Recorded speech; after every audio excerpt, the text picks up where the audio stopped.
về lại đạo đàn.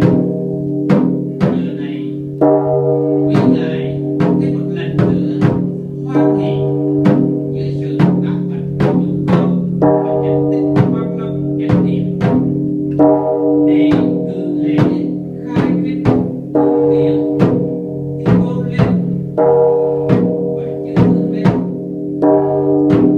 Giờ này đạo đàn chúng con hết sức xúc động và hoan hỷ vì vậy quý ngài không bước bỏ con đây gánh hậu phương, con lâu đông nhiều nhiều mùi hương và vàng phát một tình thương mê mẩn.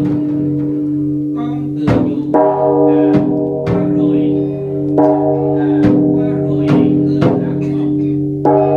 Xin cho con một niềm lực thật để vững biết được rằng ai phiền não.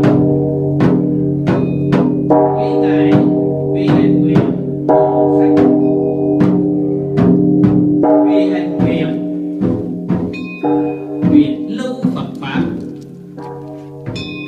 đường tồn thế gian,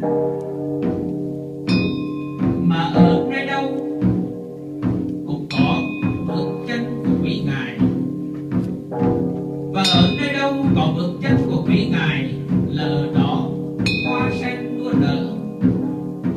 Ở nơi đâu có màu huyền y của quý ngài thì ở đó có những Phật tử, những hương sắc ngộ đạo lý,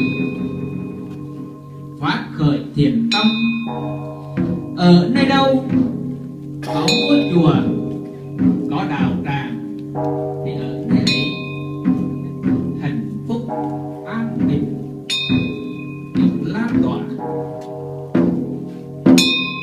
đã bớt đi những thành phần tù tội và xã hội ngày một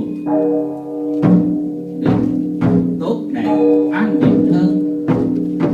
Ở đạo tràng chúng con